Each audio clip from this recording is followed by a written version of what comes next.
नमस्कार, मैं रीता उपाध्याय आज दक्षिण भारत के एक प्रसिद्ध संत बिल्व मंगल की कहानी आपको सुना रही हूँ। दक्षिण भारत के कृष्णा वेणा नदी के किनारे एक गांव था। उसी गांव में एक भक्त रहा करते थे। उनका नाम था रामदास।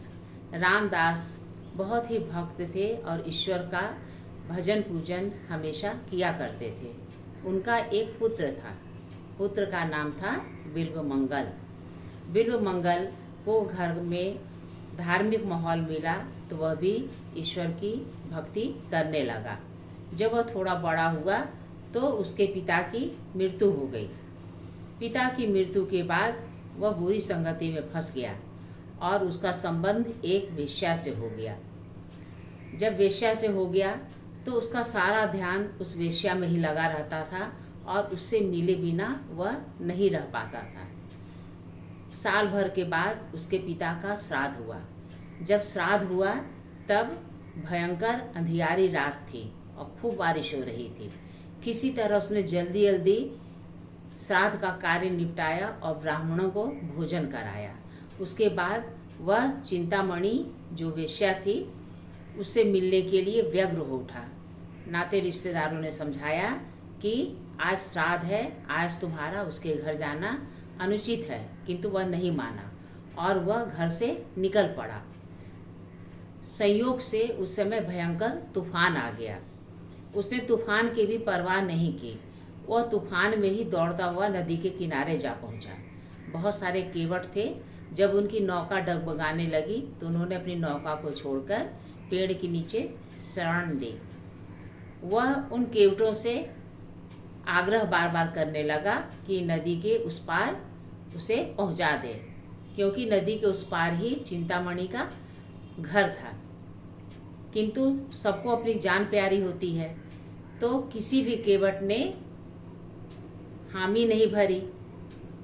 जब यह देखा कि कोई नहीं जा रहा है तो वह उफनती नदी में कूद पड़ा और किसी तरह बहता बहता जाने लगा।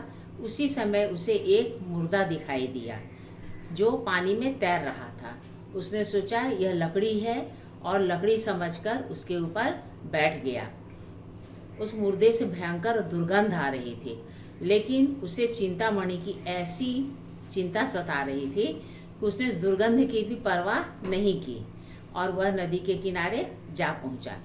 जब नदी के किनारे पहुंचा उस समय भी तूफान का शोर नहीं थमा था। इधर चिंतामणि ने सोचा कि आज उसके पिता का श्राद्ध है तो वह नहीं आएगा, इसलिए उसने अपने मकान को बंद कर दिया और अंदर जाकर लेट गई। जब बिल्व मंगल पहुंचा तो उसने बाहर से बहुत ही पुकारा, किंतु शोर के कारण कुछ भी सुनाई नहीं दे रहा था। उसी समय बिजली के प्रकाश में एक रस्सी दिखाई दी। वह उस रस्सी को पकड़कर उसके मकान के अंदर कूद पड़ा और अंदर प्रविष्ट हो गया। उसने चिंतामणि को जगाया। चिंतामणि उसे देखकर भौचक्की हो गई। उसके बदन से बहुत दुर्गंध आ रही थी। चिंतामणि ने कहा कि तुम्हारे बदन से सड़े मुर्दे जैसी गंध क्यों आ रही है? तो उसने कहा कि मैं एक काठ पर चढ़कर तुम्हारे पास आया हूँ। तो चिंतामणि ने दीपक लेकर बाहर देखा नदी के किनारे सड़ा हुआ मुर्दा पड़ा था। उसी के बदन के स्पर्श से बिल्व मंगल के बदन से बदबू आ रही थी और जो रस्सी उसने समझ रखी थी वह रस्सी नहीं, भयंकर सर्प था, विषैला सर्प। यह देखकर चिंतामणि बहुत ही क्रोधित हो गई। उसने बिल्व मंगल को खूब फटकारा, खूब उसकी भर्त्सना की और कहा कि तुम इस हाड़ मांस की पुतली पर इतना आसक्ति दिखाते हो। यदि यही प्रेम तुम श्री कृष्ण के चरणों में करो तो तुम्हारा जीवन सार्थक हो जाएगा। इस फटकार का बिल्व मंगल पे बहुत ही गहरा असर पड़ा। उसने उसी समय चिंतामणि के पांव पकड़ लिए और कहा कि तुम आज से मेरी गुरु हो, मैं तुम्हें आज से अपनी माता समझता हूँ, और उसे बहुत समझाया। इधर चिंतामणि को भी बिल्वमंगल की अवस्था देख के संसार से विरक्ति होने लगी। दोनों रात भर भजन पूजन करते रहे और जब सुबह हुई तो चिंतामणि हरिद्वार की राह पकड़ ली और बिल्वमंगल सोमगिरी जी नामक साधु के आश्रम में चले गए और वहीं पर वे दीक्षा लेकर रहने लगे। वे भजन पूजन करते हुए वहीं रहने लगे। 1 वर्ष बीत गया। एक दिन वो किसी काम से घर से बाहर निकले। जब वे घर से बाहर निकले तो उन्होंने देखा एक अत्यंत रूपवती स्त्री चली जा रही थी। वे अपनी आसक्ति को रोक नहीं सके। पूर्व का जो संस्कार था वो पूर्णतः मिटा नहीं था। वो इस स्त्री के पीछे पीछे हो लिए। वह स्त्री एक मकान के बाहर आकर रुक गई और फिर उन्हें देखकर अंदर चली गई और दरवाज़ा अंदर से बंद कर लिया। ब्राह्मण वहाँ पर बड़े उदास होकर बैठ गए। थोड़ी देर के बाद उस घर का मालिक निकला। उसने कहा कि क्या बात है, आप यहाँ पे ऐसे चुपचाप क्यों बैठे हैं, उदास क्यों बैठे हैं। बिल्वमंगल ने बिना किसी लाग लपेट के कहा कि तुम्हारी सुंदर स्त्री को मैं एक बार देखना चाहता हूँ और फिर यहाँ से मैं चला जाऊँगा। गृहस्थ की स्त्री बड़ी ही सुशीला थी और पति परायणा थी।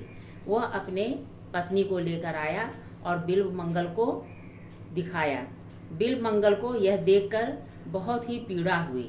उसने सोचा कि इन आँखों का मैं क्या करूं। इसी आँख के चलते ही सारी विषय वासना मेरे सामने खड़ी हो जाती है। उसने पास के बेल के पेड़ से 2 कांटे तोड़े और दोनों को अपनी आँखों में भोंक लिया। इससे उसे आँखों से रुधिर की धारा बहने लगी। बेचारा ब्राह्मण और उसकी पत्नी यह देख के घबरा गए, लेकिन वे कुछ भी नहीं कर सकते थे। वे चुपचाप अंदर चले गए। अब बिल्वमंगल श्री कृष्ण का नाम रटते हुए पुकारने लगे और अंधे होकर जंगल जंगल भटकने लगे। वे हर समय श्री कृष्ण का नाम लेके बुलाते थे, हरि हरि हरि, और इधर उधर मतवाले की तरह भटकते जाते थे। इधर श्री कृष्ण ने देखा कि मेरा एक भक्त मुझे निरंतर पुकार रहा है, तो वे वेश बदलकर आए और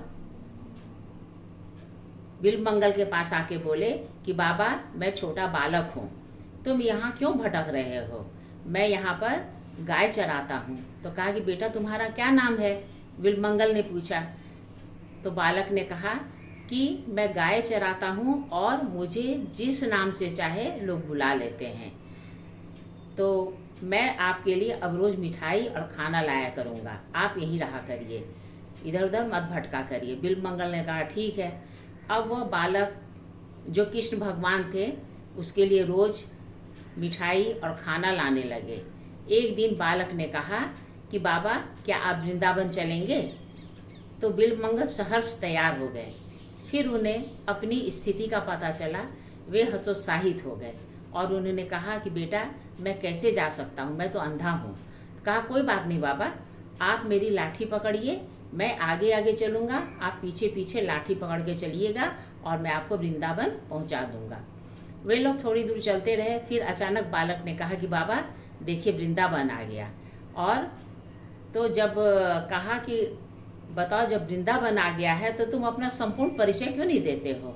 और उन्होंने उसका हाथ पकड़ लिया। अब बालक ने अपना हाथ छुड़ाना चाहा तो बिल्वमंगल ने और कस के पकड़ लिया। जब और कस के पकड़ लिया तो उनकी आंखों की रोशनी आ गई। उन्होंने देखा साक्षात श्री कृष्ण सामने खड़े हैं। श्री कृष्ण ने अपना हाथ छुड़ाना चाहा तो बिल्वमंगल ने कहा कि नहीं, अब मैं आपको नहीं छोड़ूंगा, अब आप मेरे सामने आए हैं तो मेरे पास ही रह जाइए। श्री कृष्ण ने कहा कि नहीं, आपको आंखें मिल गई हैं, इतना ही काफ़ी है, अब मैं यहाँ पर नहीं रह सकता हूँ। और उसका हाथ झटक कर छुड़ा दिया। तो बिल्वमंगल बोलने लगे कि आप हाथ तो छुड़ा के जा रहे हैं, लेकिन जो दिल में आपकी मोहनी मूरत बैठी है उससे कैसे आप मिटा पाएंगे? श्री कृष्ण ने उसे अपने हृदय से लगा लिया और वहीं पर रहकर वृंदावन में बिल्वमंगल भजन पूजन करने लगे। और जब उनका अंत समय निकट आया तो श्री कृष्ण उन्हें गोद में उठाकर अपने धाम ले गए। कहिए, ये कहानी आपको कैसी लगी?